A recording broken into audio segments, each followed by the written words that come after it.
માટે એક પગલું ભરાવવામાં આવ્યું છે। કોર્ટમાં સુનાવણી દરમિયાન રેલ વિભાગે આપી હતી માહિતી। રેલવે ટ્રેકની 50 મીટરની આસપાસ લગાવાશે વિશેષ મશીન।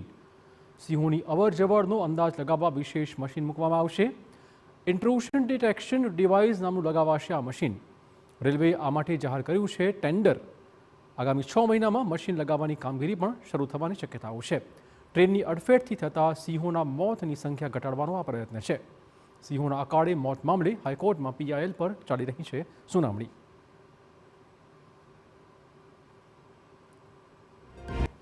અને હાલમાં અમે એક આર્ટિફિશિયલ ઇન્ટેલિજન્સથી ઇન્ટ્રુઝન ડિટેક્શન ડિવાઇસ માટે પ્રયોગ કર્યા અને પ્રયોગ કર્યા પછી ખબર પડી કે લાઇનને મોમેન્ટ જે હોય છે એ તરત જ ખબર પડી જાય છે।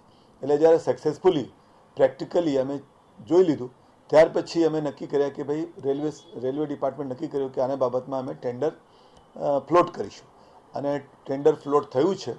9/1/2025ના રોજ ટેન્ડર ફ્લોટ થયું।